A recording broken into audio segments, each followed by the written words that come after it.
Hello and welcome to the Raising Athletes podcast. My name is Kirsten Jones. I'm a peak performance and sports parenting coach, along with my co-host, the amazing Susie Walton, who is here today. Hello, Susie. Hello. Thanks for having me again. It's been a while.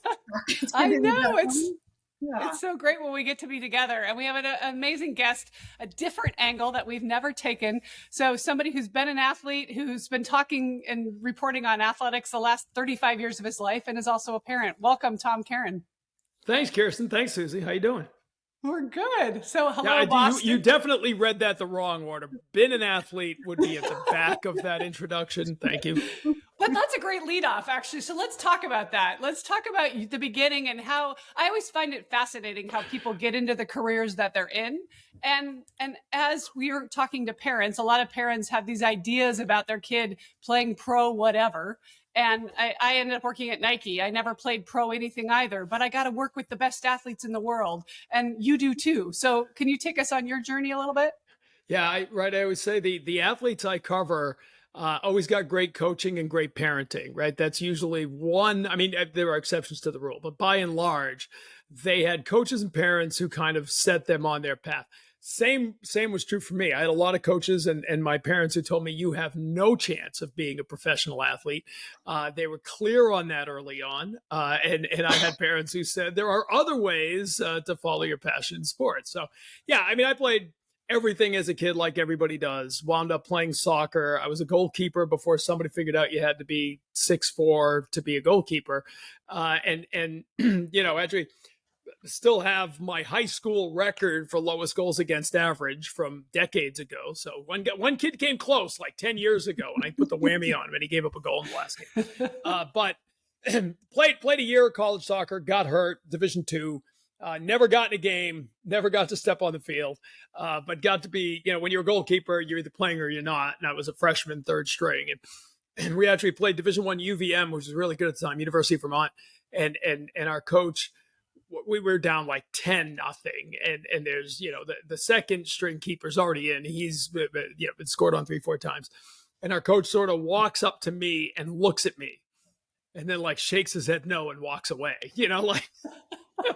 And so I actually talked to him later in the season, and his point was, I'm not going to throw you in there and you're going to get beaten up by this team and have this ungodly number on your name for the rest of your life. Your career was just beginning. All I saw was him looking at me saying, no, things are not that bad. I'm not putting you in the game. And so, yeah, from there, just fell into an internship at a TV station because I was no longer playing soccer and needed something to do. And it was literally had never thought about getting into television until my junior year in college, and interned at an NBC affiliate and fell in love with television and been fooling them ever since. So I'm the host of Red Sox baseball on NESN, the New England Sports Network in Boston. I've been doing that for a long time. Used to be the Bruins host at the NHL. I've done minor league play-by-play, and I'm the voice of the Beanpot, the college hockey tournament here in Boston. I've been doing play-by-play of that for 20 years, and the Hockey's tournament, involved in the management and ownership group of youth sports here. So just kind of built a life around sports despite, 45 years ago being told I can't play. So here we are. Were you a journalism major? Yeah. I majored in journalism, wanted to be a writer. For those of you old enough, wanted to be the next Oscar Madison and just be a slob and cover sports and never have to work. Instead, I have to shave and cut my hair because I'm on TV, but pretty much have lived that life. What I love about what you're saying is that you started off wanting to be an athlete, being an athlete. And that was your, most every kid, that's the ultimate goal. And Right. Your journey went a little different, but having all that you learned, like I want parents out here, listen, it's not just the sport, playing the sport. It's all that came with it. Right, Tom? And you were open enough and wise enough to realize that maybe I'm not going to be a professional soccer player, but I love sports, and here you are with a degree in journalism, and all of a sudden you're a sports writer. Like, it's amazing how the journey unfolds itself when we as parents allow the journey to unfold for our kids and not think we have to be so directing how it should look and how you think it should look. So right there is just a huge nugget for you parents that are listening right now. I think that's so well put. You guys speak to groups all the time. And when I speak to kids, I always love saying, how many of you want to be a professional athlete? And 80% of the room raises their hand. And I say, all right, this is amazing, because 1% of you might play in college, but I found the room where 80% of you are going to be professional athletes. What are the odds? The odds are you won't, right? So this is great. Pursue it, follow your dreams. Why not? But have a backup plan, and if it's, and I always say, right, I mean, it's the oldest saying in the world, right? But like if you find whatever it is, if you find a job you love, you'll never work a day in your life, right? So if you love music, I have two sons, one's an athlete and one's a musician, and he's not going to be a rock star, but he's at a ski area where he books all the bands. He's a little older. He's a few years out of college, and he's very much involved in the music scene. Even books himself once in a while to play a gig. But he's again followed his passion, right? So I think that's what this is all about, right? If you really love sports, maybe you'll get to be a player. That's great, because that is still the best. That's the top of the pyramid of all of this. But maybe you'll be a trainer. Maybe you'll be a coach. Maybe you'll be a journalist. There's a lot of ways around it. So you also own a select hockey team, so you deal with parents all the time, right? So can you tell us a few stories, enlighten us about your interactions with what are you seeing now versus how we were all raised, which is you just showed up and played until the lights went off. And now, as you said, kids at 7, 8, 9 are saying, I'm going pro. Where is that coming from, do you think? Oh, it's coming from the parents. There's a great, I think it was the University of Minnesota, a hockey coach. I was at a seminar once, and somebody said, you've got the dream job, and he said, no, the dream job would be coaching at an orphanage, because I wouldn't have to deal with parents, right? That's the old joke that I use all the time. It's when I was a kid, I played Little League baseball, and I would ride my bike home after the game. And my father would say, oh, you had a game tonight? And now we have, software that pings on all our phones so that we know when they have practice, right? It's the world we live in. We don't ride a bike across town to practice anymore. That wouldn't be safe or good parenting. And yet we've gotten so involved. As an administrator of a program where we have a few hundred kids playing for us, Mike Boyle is a legendary hockey strength and conditioning coach. He's here in Boston. He was at Boston University for a long time, worked with the Bruins, wound up working with the Red Sox. And I saw him at an event I was speaking at once, and somebody asked him, what's the one thing I could do? Talk about equipment and home gyms. What's the one thing I could get my son that would really help his chances to have a pro hockey career? And he said, how old's your son? And the parent said, 8. And the room groaned. And Mike said, get him a bike.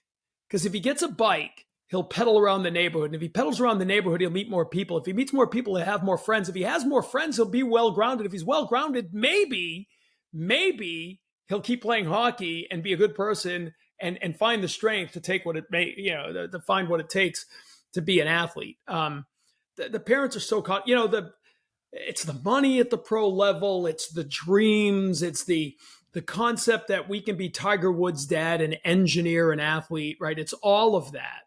And the stories are in what we call select hockey, which is the equivalent, if you're not in a hockey area, it's the equivalent of AAU basketball or baseball and all of that, right? It's club soccer. It's just the biggest problem with youth sports right now is that the parents believe they can purchase their child the opportunity to be elite. And that doesn't happen. That's not reality, right? And if it doesn't happen on this team, you'll write a bigger check and find him another team next year. And what that leads to is Division I college athletes bouncing from team to team. The transfer portal isn't just because you get a 5th year because of COVID and because your coach left. The portal has become, I didn't get on the power play last year, so I'm going to go play somewhere else. Or, our athletes don't go to coaches anymore and say, what do I need to do to get more playing time? Our athletes' parents go to the coach and say, why isn't my kid playing? And that never happened 20 years ago, 30 years ago. And I think we as parents, that was always the conversation we had. We have 2 sons.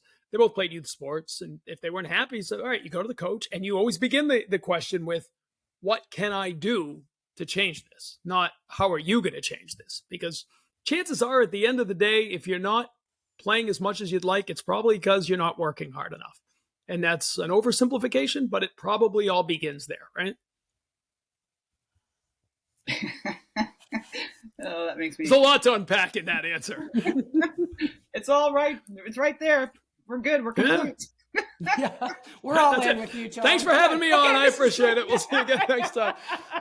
It really has. I mean, the tail is wagging the dog now. You know, the parents from a very young age. I mean, again, using youth hockey as an example, select hockey. It's the fact that it's called select is you were an elite player at your age level who was essentially selected to play on this better team. You played town hockey, and the best player or two from your town would go to these regional select teams.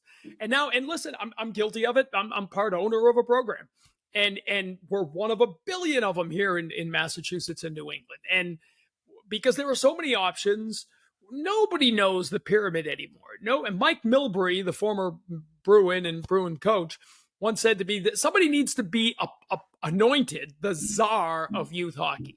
And the czar of youth hockey is going to go around and say, okay, your program is at this level. This program's at that level. But we all say, no, we're all, and AAA is what we used to call the top level of youth hockey in Massachusetts. Then there became AAA Elite. Then there became AAA Premier. So instead of moving kids down, we were creating higher levels for the kids to move up to so that they could feel, you're still AAA. Congratulations. But now AAA is our fourth team. At one point, AAA was our best team. It's just, and there's the guys involved in my group, none of us do it for a living, so we're not doing it for profit, but there are wildly profitable companies running these youth programs. They deliver great services, strength and conditioning and elite coaching and all of that. But at the end of the day, if there's too much profit being made in youth sports have gone sideways. Do you have parents reaching out to you as an owner and asking how to, game the system, or what do I need to do? Or yeah, we're pretty good. And I'm not the business guy. I have a business guy, so I don't even get involved in the business part of it. Because of my connections with college hockey and the NHL, I get coaches, and so we get really good coaches. By and large, because of the coaches I can get, we make it pretty clear from the beginning of the season that your coach is in charge. You got a business question, come to us. You got to, you need financial assistance, come to us. Don't come to me about the power play. So by and large, they don't, when it's the silly season, which is tryouts, right? When tryouts come, then I get these are my favorite emails, and I feel for the parents. I do. But it's always, listen, Johnny was at tryout last night and he had a head cold, so nobody knows. He really wasn't performing at his best. He didn't have a good tryout, but it's not his fault. So if there's anything you can do to help nudge him, and that's when your heart bleeds for them. But it's always he had a bad tryout. Now I'm going to make excuses and tell you why he's better than what you saw. And, I saw it with our kids. It's heartbreaking. The tryout process, again, is a whole other thing. But that's when I hear from a lot of parents. It's the tryout process, because that's all about where your son or daughter is going to play next year. And there's a lot on the line for the parent. As my wife used to say, I just want to be with the moms I like. She didn't care about where the kid played, as long as she was with all her friends on the team that you're going to spend all this time on. Susie and I love the stories of the come from behind. Can you think of now those kids that didn't make the top team but stuck with it because they loved it and kept kind of slowly making their way up and finding their place? Maybe it wasn't on the super elite team, but again, where's fun in all of this? And where are the kids actually enjoying what we're seeing a lot as in hearing from the kids is they're quitting by age 13. Why? Because they're not having fun. Why? Because we've sucked all the fun out of it. We've made it so competitive at such a young age. The professionalization of youth sports has killed it for, the kids to do it for the reason that we're supposed to be doing it, right? Absolutely. For 13 years, I built a backyard rink. Okay, put up boards, put up plastic, got flooded, took down trees so I could make it bigger. It became an obsession, right? And You know, the winters aren't that great in Massachusetts anymore. So you might have like 6 really good days out of it. You know, it would have been cheaper to just rent out TD Garden for a day or two and let everybody play there. But my only rule was no parenting. I had a sign in the backyard as you walked up to the rink, no parenting. Like if your kid was coming by to skate on our rink, he was going back there with the kids. They were picking teams, they were making rules, and I would see the dads just like twitching because they wanted to go back there and organize. Well, that's not a fair team. We're having a beer looking out the window and the dads are, wait, no, but no. And we're not going to put cones out and have them run drills. They're just going to play 3 hours of hockey outside with nobody paying attention. Because back to your point, that was what I did as a kid. That's what we did as a kid. That was why you played. It was fun. You didn't play because you wanted to make a team and wear a cool uniform and travel to wherever. You played because the game was fun. And so my younger son is a little bit of that. He was small and he was not on the A team on soccer a lot as a kid, and wound up having a growth spurt late and was his high school leading scorer, but was still really small and was getting some sniffs from some Division III schools, but he wanted to play at a better program. Went to a post-grad year at a prep school for a year, was their leading scorer, became an EPSAC All-Star, and wound up playing at Hobart, which was a great Division III program. They went to the NCAAs his freshman year. They won the conference championship and, finished his career in a playoff game on the field, scored a couple goals. I mean, just a great college athlete story. And he was a kid who, again, at 10 years old, was fighting to make the A team on our town soccer team, but he loved it. He stayed with it and he played and wound up having a great career. I want to go back a moment there when you were talking, Tom, about the backyard, 3 hours of just playing with no parents. We constantly are telling the parents, if most kids start playing sports with a coach. And so there was very little self-direction being learned in those arenas.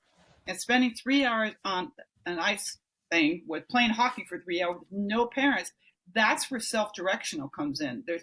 That's how you learn, right? Except the whole thing about the court and all the places that you play, all the positions, because everybody's playing everything. And that's almost impossible when a kid's being raised by coaches, parent coaches, with adult telling them, go here, go there. There's no place to self-direct. And that's as important as anything else that you're going to give your kids when you want them to be an athlete. Like in the beginning of the year, it's just, instead of putting a 5-year-old out in the soccer field, put them out there, but with no coaches, and just put all the kids out there and let them run like salamanders all together, grouping, right? But that's how they learn to figure this out and how to get a sense of the court or the field. Yeah, no 6-year-old should know what a 4-4-2 formation is. Yeah. Like they should, those words, to your point, right? In basketball, Susie, you know basketball better than I do. It's when we were younger, great players were created on the playground, because they were just playing hoops all the time. And you'd come upon a game on a city court and say, this is real talent. I'll tell you a quick story is I'm from Lewiston, Maine.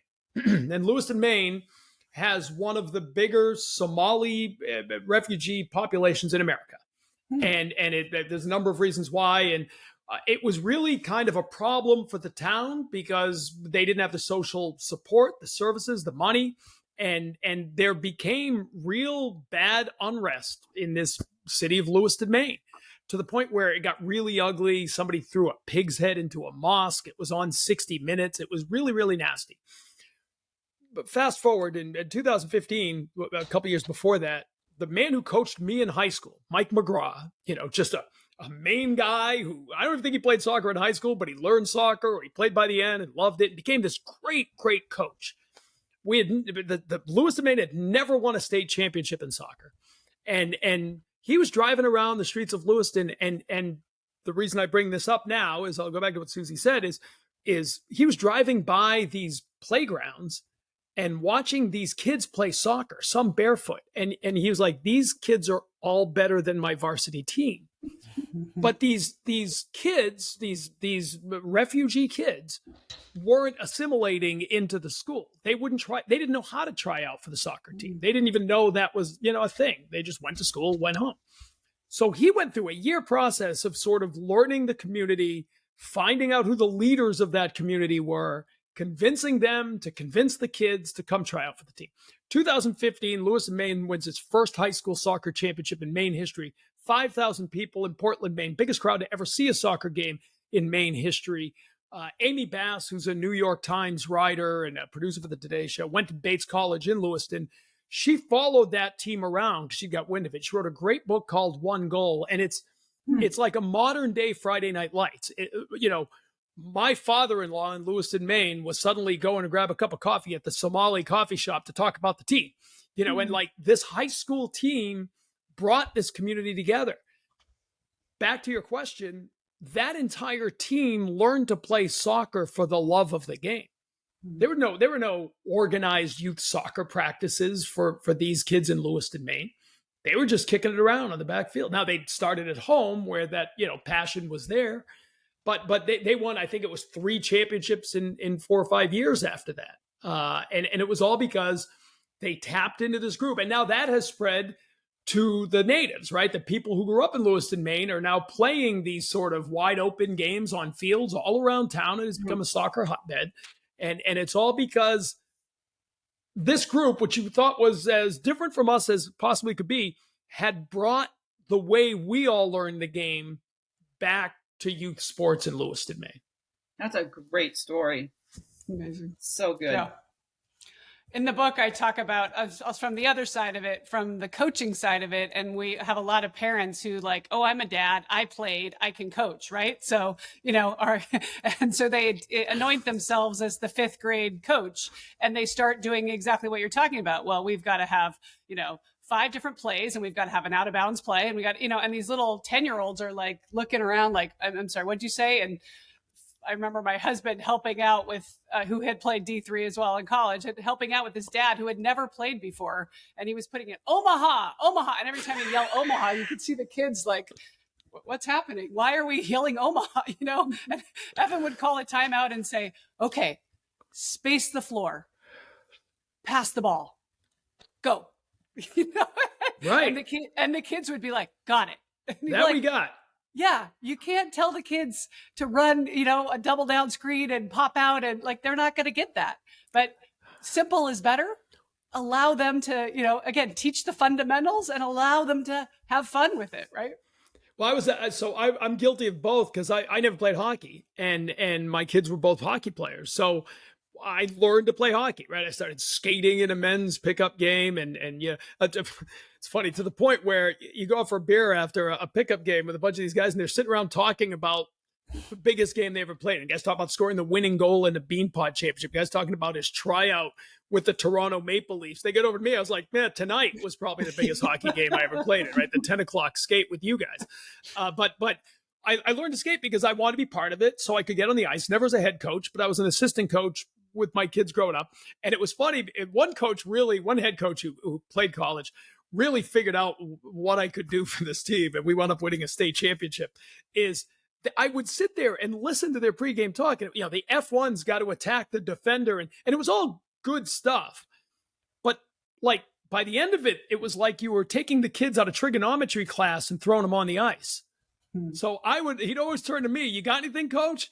And I would always make up some ridiculous motivational thing that had nothing to do with hockey. It's like, the guys on the other side have a locker room twice as big as yours.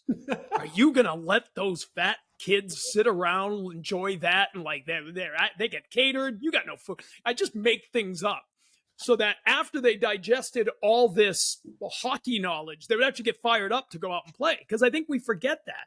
Not the fired up per se, but why do you want to go out and have fun? Or say something about last game. Remember this kid? He passed you all the puck, never got an assist because it was always 2 passes before he got to you, but he made every one of those. Let's get him the puck today. And they'd all go fired up. Just get him fired up, have fun. And some people out there, parents are like, kind of back to like putting them back on teams and all the select teams and all that business. Like, how are they going to get noticed? Like even here out in San Diego or Orange County, there's a certain girls soccer team. And the rumor now has it, your kid has to be on this team in order to even get looked at. And my response is always, if your kid's good enough, someone's going to find them. It doesn't, you don't have to pay all that money for that. in order to be, they'll be found. There's enough people looking for enough really good athletes to find them. So save some money and just get your kid out there playing. And don't stress out about the tryout. I think that's part of it. Oh, the parents are so caught up, and I think hockey's the worst, but I'm sure it's getting there with everything else. It's just tryout, and hockey tryouts specifically are difficult because for a lot of reasons, tryouts are at the end of the season for next season, which is a good idea in theory because you really don't want it to be where affluent families can run out and spend all this money all summer on going to every elite camp so that when you hit tryouts in the fall, they're the best, which is what will happen, guaranteed. So you try to have it right at the end of the year. Problem is at the end of the year, you're finishing a season and there's already weird team dynamics and it usually happens before the playoffs. So now the team's ripped apart because 4 kids didn't make the elite team next year. And now y'all got to go play a playoff game together. But it's just the stress that filters down to the kids from the parents. And it's the whole process of identifying yourself by what team you're on and what level you've achieved. And we're doing it to kids at 6 and 7 and 8 years old. It's crazy. To your point, I think anybody listening in any state can identify with that program, right? It's not just that girls program. It's the boys soccer program that immediately came to my mind here, or the baseball AAU team that I know you have to be on in Western Mass if you want to go. There's all of those elite programs, which I'm sure are all great, but your career isn't over. As a coach said to me once about my son, who was a goalie at the time, he's like, yeah, he's a good goalie in hockey. He was a goalie. He says, a good goalie. I just, he's too small. And he was 12 years old. And I said, yeah, Kelly and I are hoping he's not 3'9" for the rest of his life, but we'll see how it goes. I'm hoping he'll grow at some point. And you make these judgments that this kid at 12 years old can't do this anymore. In hockey, I joke, somebody tells me whenever a parent says, I'm thinking of getting my kid into hockey, you'd be like, how old is he? Well, he's 7. Nah, it's too late. You've already missed your chance. And that's kind of the attitude, which is so backwards. What advice do you have for parents then that are in the middle of that? And you're right, it happens. I'm in the volleyball world, I'm in the basketball world, and everywhere I go to speak, I was just in Dallas a couple months ago, and people are like, I don't know about the rest of the country, but people are crazy here in Dallas about football. So it's everywhere now, right? And it's every sport and it's at every level. And you're right, it's gotten down into the 5, 6, 7-year-olds. So knowing from where you sit and you seeing the most elite athletes at the baseball level, and hockey, what advice would you have for parents that are in it? Well, and we ended up talking a lot about hockey. I didn't mean to steer it all onto the ice, but I think it's all transferable. I think the number one thing is play multiple sports, and we pay so much lip service to that. Every coach tells you, don't specialize, don't put all your eggs in one basket, play multiple sports, but you better be at my summer camp you better not miss my practice next Tuesday because you have another sport. But I really, I mentioned Mike Boyle before, the strength and conditioning guy. He was with the Red Sox, had come from hockey, but he was so good, the Red Sox brought him in as an additional strength and conditioning coach. And he was there in 2013 when the Sox won the World Series. And he and I were at the party after Game 6 at when they won the World Series, and I had a long talk with him. And he at one point grabbed me and he looked around. He said, you see all these guys? They all weren't great baseball players when they were young. They were great athletes. And at some point, they chose to play baseball. Mm-hmm. So if I have any advice, it's make your kid. See, I that's the wrong language. Help your kid become a great athlete. If your kid loves sports, help them grow into being an athlete. And that means trying everything, playing everything. You'll have to specialize at some point. You will. That's the reality of it. You're not gonna be a college basketball player if at some point you don't get serious about basketball. But 6 years old isn't the age to get serious about basketball, right? It's just so let them figure out what position. Everybody on the Red Sox was a shortstop at one point. They weren't pitchers, they weren't outfielders, they weren't catchers, right? You're the best players are shortstops when you're 7 years old. So they were all shortstops. And then at some point tried something else. So try everything, because you know what? I mean, if he or she isn't a really good athlete, they're not going to become great at one sport. They're just not, so let them play everything. Let them have fun. Let them figure out what they like to play and then maybe lead them on that journey. What do you see? So in soccer, there's a girl that just turned pro at 13, and there's this baseball player. I'm forgetting his name at the moment, but he was on the cover of SI at 13. What do you think about all of this? Like, again, now it's this modern day version of Tiger or Serena or these young prodigies, the Andre Agassi's of the world, and that's what's so appealing to parents. So what is that doing to our culture when we see that happening? Well, it's making us pursue the nearly unobtainable, right? I mean, again, it's the 1% of the 1% of the 1%, whoever get to play Division I, anything. I think it's, take one of those 1% off, and that includes Division III, just playing college sports. And that's what, there's a great Williams Amherst football is one of the oldest rivalries in college football. They call it the biggest little game in America. They've been playing for 100-something years. We televise it on NESN. I used to do the play-by-play of it, and I forget his name, but there's a legendary Williams coach who had the great post game playing. Why do you think you're in Division III? Well, coach, I'm not big enough. Why do you think you're Division III?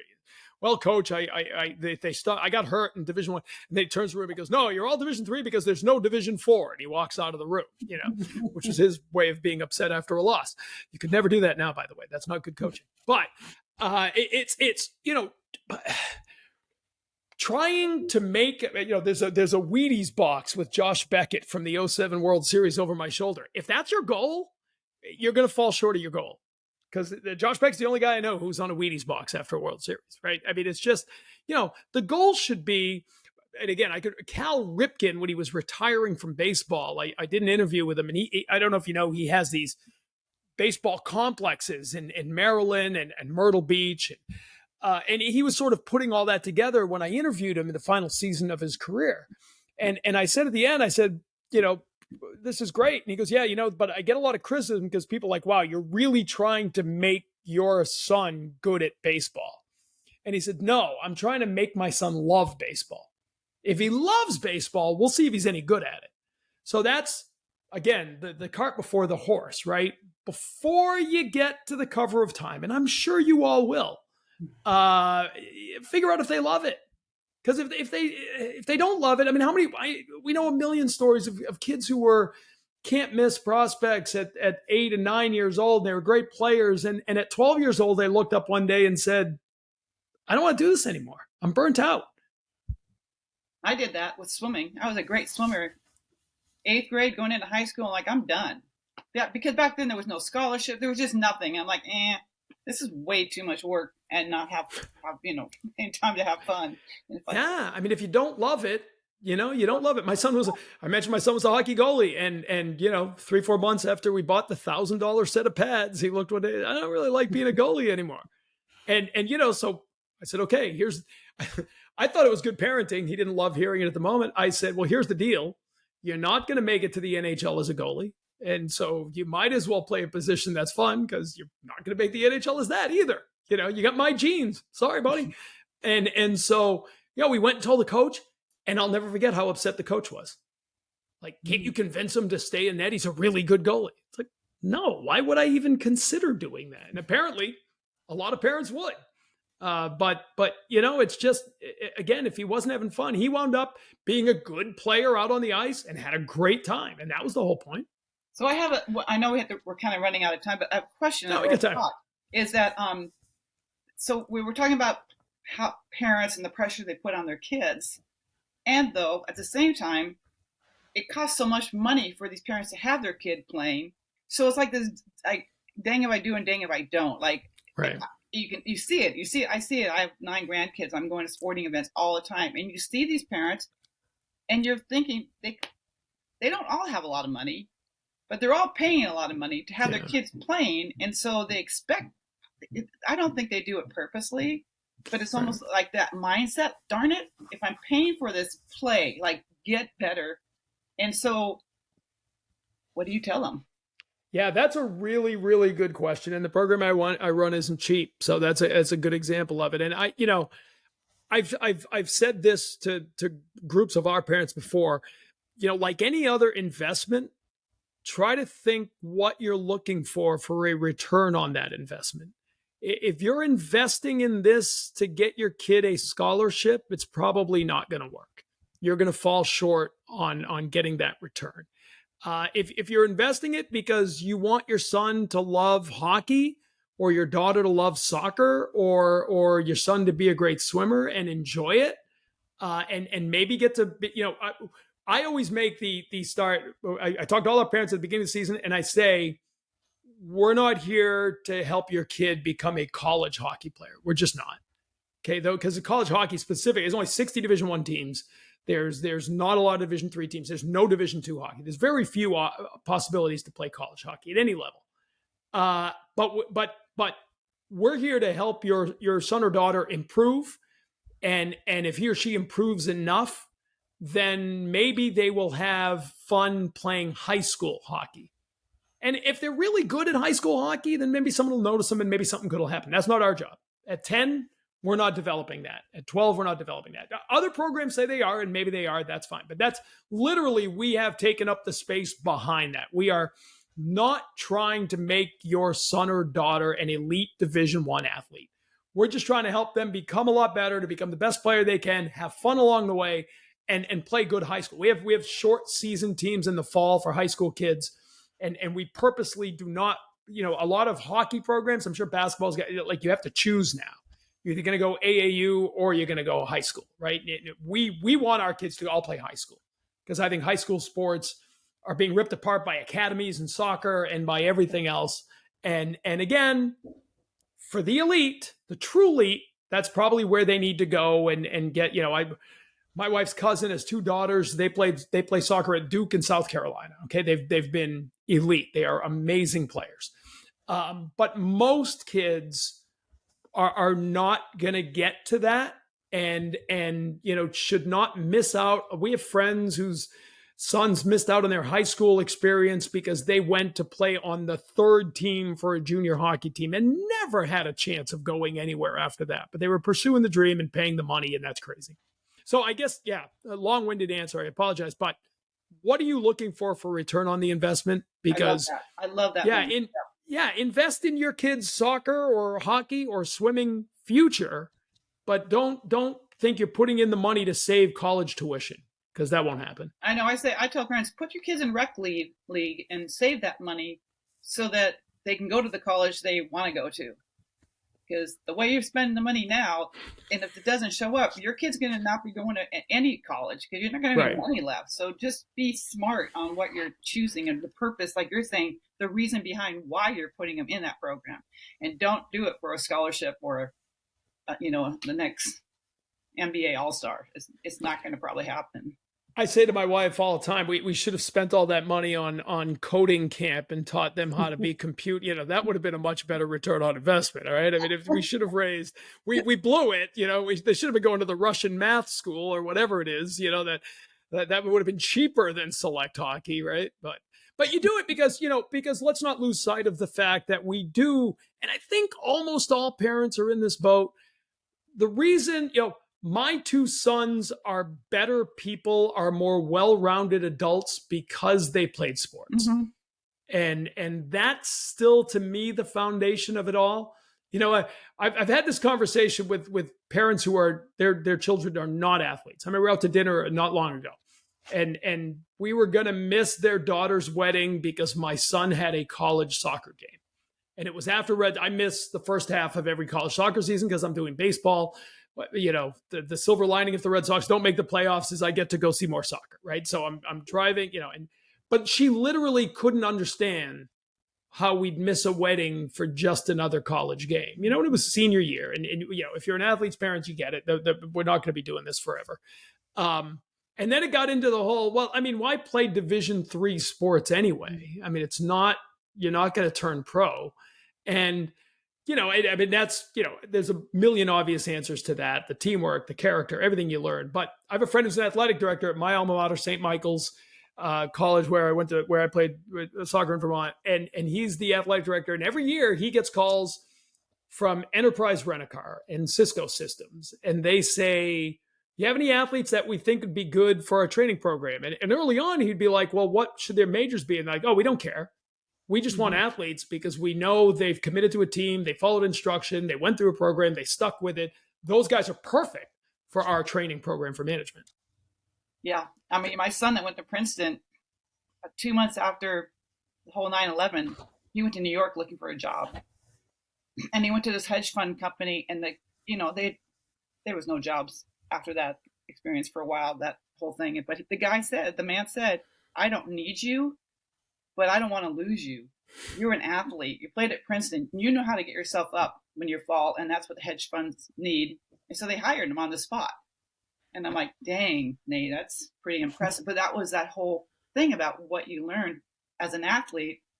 And so it's really important for you parents to remember all that and don't get so caught up on how much playing time they're getting. Like that same son, 12-year-old or 13-year-old playing on this local team, dad was the coach, so that not his dad, but another dad was the coach. He put his kid in front of my kid to start.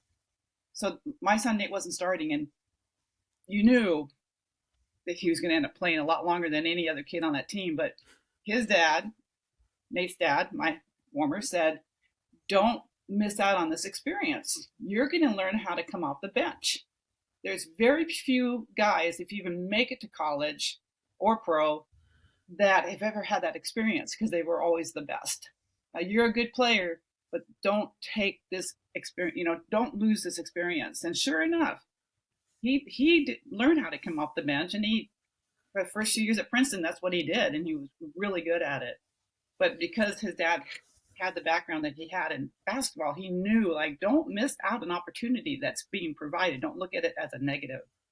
And it was a great lesson. We do that with our hockey teams. Joe Britannia used to do our goalie instruction. He was an Olympic goalie coach and the Bruins goalie coach, and was the commissioner of Hockey East. And for fun, he'd come by and work with our goalies. And we always have, it happens every year. You asked if I get calls. One of the calls I would always get is from a goalie parent who says, well, he'll play on the team as long as he's the only goalie because we want him to play every game. And I get it. There's playing time, but Joe Britannia, and my son was a goalie, and that's where I'd heard it first. He said, I like having two goalies, even on a young team, because it's really good for goalies to learn to not play. Because everybody else on a team is rolling out there in hockey. You're going out there the shifts are a minute long. So everybody's getting a lot of playing time, except for the goalie. And like I said, I'd go back to the beginning. I was a soccer goalkeeper, and I never played. So I totally understood that lesson. But it is, Susie, it's such a great point. Learn that even if you're really good, that it's never only about you. It might be mostly about you, and that can be okay, but it won't only be about you. If you're part of a team, and that goes back to what we're talking about, right? Why management training groups are looking for athletes, because ideally you've learned to submit yourself to the team dynamic. Mm-hmm. And to understand that the value of others improving is as important as your own accomplishments. I think what both of you touched on there was the value of perspective. And if you have perspective and asking yourself that, age-old question of what would your 90-year-old self tell your younger self? Parents, look at that do that drill. What do I really want my kids to get out of sports? And as you said, Tom, I think what our parents wanted us to get out of it, to have some fun, to get out of the house, to get off the street, but there was never any aspirations around playing at the next level or playing college or playing pro. And if everybody has to pivot at some point. So I think, when I walk into gyms with 20,000 people in there and you think less than 1% of these girls are going to go play at the next level, what is everybody else getting out of it? You're getting out of it grit and resilience and gratitude and teamwork and all of those things that make you highly marketable to the enterprises of the world or to create your own business. And when I talk to now former college or pro athletes, they say, I don't have any problem disciplining myself because I learned all of those lessons growing up, right? So that's what this whole journey is about for most of us, right? Yes, the 0.01% get to go to the highest level. But again, even they have to pivot at some point. So, and hopefully, great car rides with your kids after games and their friends. And, Bob Norton was a great college hockey analyst and a college coach. And he's, it was great when my first son started playing hockey. He said, here's the thing, when you get in the car after the game, make sure the first 3 things you say are positive moments from the game. Because you're probably going to want to dissect 5 bad things. Put that on the back burner. You know, and when my other son became a goalie, it was funny because the whole language of goalies is negative. You give up a goal, right? No other position gives up something. You don't give up, you know, and so even learning that, they scored a goal. You didn't give it up, right? I mean, they scored on you, and that happens. But you just, you know, hey, what happened when you gave up that goal? You know, right away, you're using negative language to talk after a game. Yeah. And parents, listen to this. Listen to what Tom is saying. Because I work with so many parents, and I'm sure you do too, Kirsten, where they're like, the kids says, I love playing my sport. My one part I cannot stand is a car ride home. And I'm like, and I hear that much more often than like, oh, I love my car ride home. It's so fun to be with my parent in a car when we lose a game. Like, it's so opposite. So yes, parents, stop. You don't need to coach your kids in the car. You don't need to coach them at all unless they ask for help. I'll tell you 2 quick funny parenting stories. One is even when you think you're doing the right thing sometimes. So my older son, when he was still playing Little League, was pitching in an all-star game.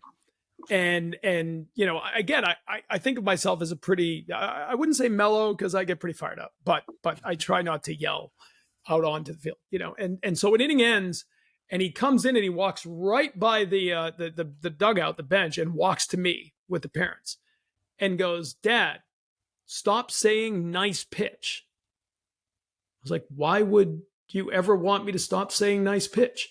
As he turns around, he says, because sometimes you don't. And he walks away.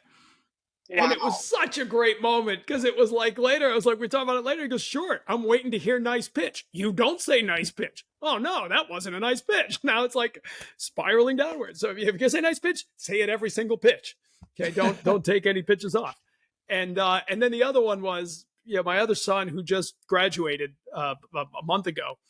They have a great at Hobart. They have a great as your senior, they have the banquet in the spring for the fall sport, just for soccer, and all the seniors, they get the stool engraved with their achievements. It's really cool. But you sit on the stool and you give your speech. And you know what the thing I was most proud of at one point, he thanked me for always knowing the right song to play in the car on the ride home. You know, it wasn't about what I said. It wasn't about what we talked about. It was, I could, you know, win or lose, I usually found a song that got his mind in a good place. Right. And so, you know, it's, you know, you think every moment, my goodness, right? We all do it as parents. You just think after every game, I am going to say the most profound thing right now that's going to change his or her life. Well, you know, there are 3 practices a week and 2-3 games a week, and I'm not that profound, and I never will be. So just, you know, have fun. You said it, right? I mean, Susie, you said about how do we get the kids to have fun? Maybe it starts by we start having fun again, right? Like, enjoy it. You know, he played his last soccer game in the fall, and I don't know what I'm going to do with my falls anymore. It goes by fast. You know, it's you know, but they're the greatest moments. But I, you know, I don't know if I would do much differently, but I, you know, you wish you could enjoy it a little more rather than grinding on the game or what. You're not playing. Well, another 10 years, you might become a grandparent. And then, like for me, I have 9 grandkids and I get to go to sporting events again. And you got a baseball team. You could just field right? You field the Waltons, the Walton 9. Let's go. We televise that. We throw that on NESN. Let's go. Oh, that's awesome. There's too much there. That would be interesting. Because grandkids are as competitive as their dads and their moms. So it's a lineage in our Walton crew.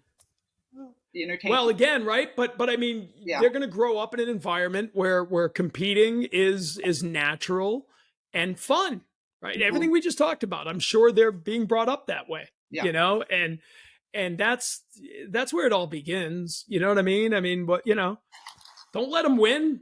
Don't let them win when they're 2. They got to learn to compete. I always say to my grandkids, I used to say to my son, especially Luke, I'm like, do you want me to let you win? Because some teachers said you should in order to boost their self-esteem. So I told them that in 2nd grade. I'm like, Luke, do you want me to let you win these board games? Or do you want me to, you know, or even to this day, I'll say to my grandkids, do you want me to win? Can I beat you in pickleball? Or are you going to have a meltdown and I should just let you win? And they always say, no, Grammy, or no, Sue, don't let me win. I'm like, okay, game on. I'll do my best. See, I was always like that until one day when he was 13, he beat me in driveway. He beat me in a basketball game in the driveway. And so then I tried to play it off that I was letting him win, And he was like, nope, I've heard it my whole life. You're not letting me win. I beat you. I was like, all right, that's fair. Well, I think you've answered this question, but this is a question that we ask all of our guests on.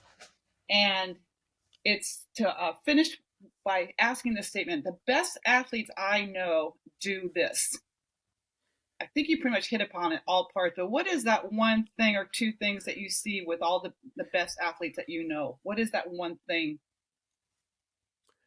You know what? And I haven't really hit on this, and I'll sort of go to what I do with the Red Sox, right? Being around a professional baseball team, and and they're the athletes I cover the most. So the best athletes I know are able to put away defeats, put away losses, put away. It's a great thing in baseball. You play every day.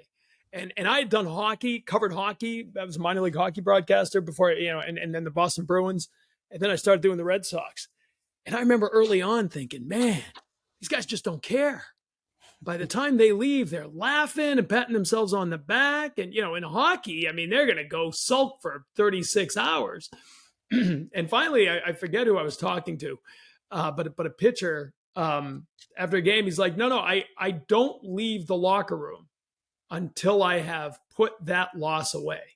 I will. Sometimes it's 20 minutes, sometimes it's an hour and a half, right? So I mean, and I do think in their own ways in every sport, the best athletes I know come to terms with defeat, whether it's personal failure or a team loss, and don't let that linger.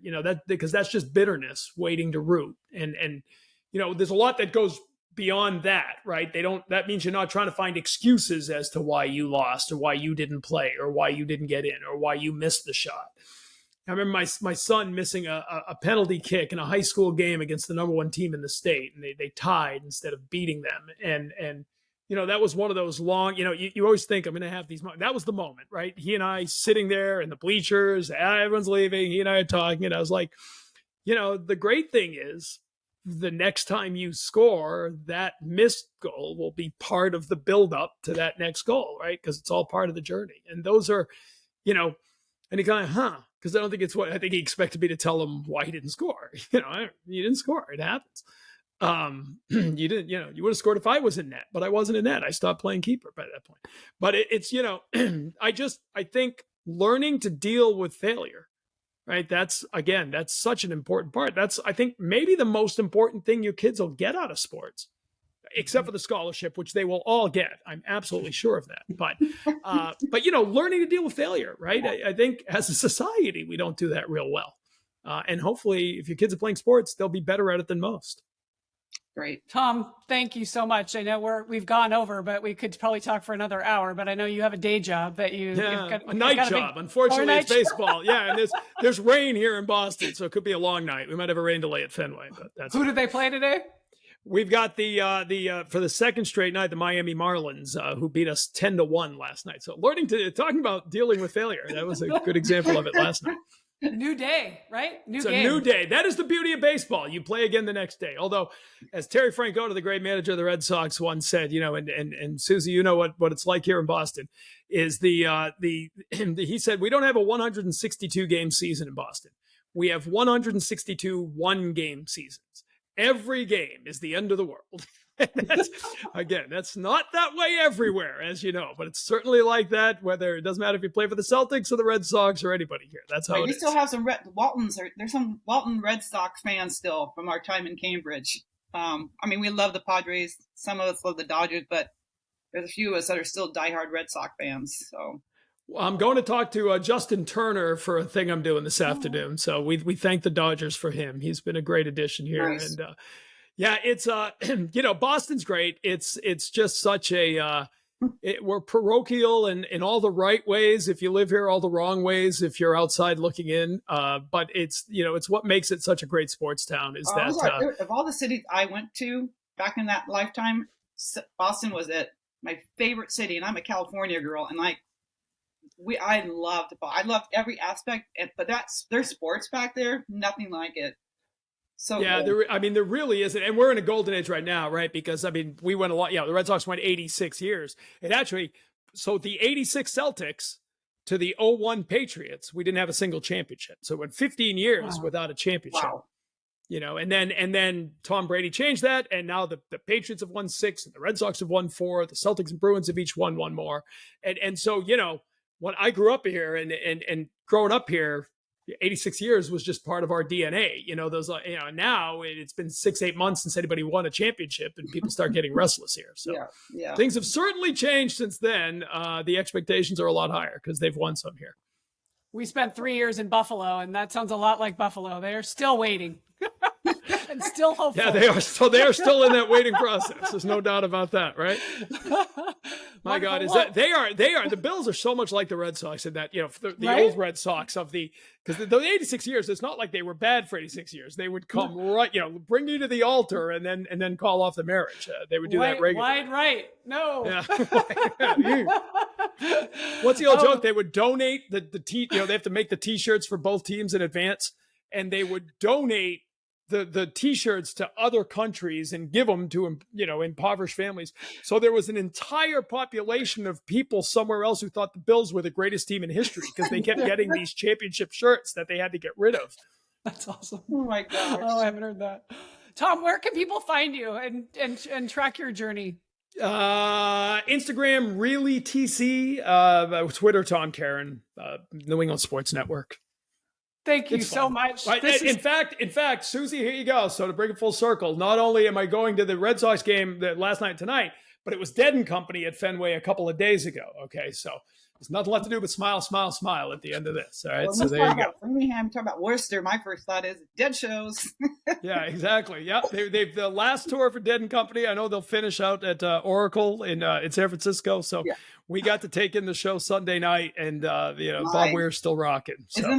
Aren't they amazing?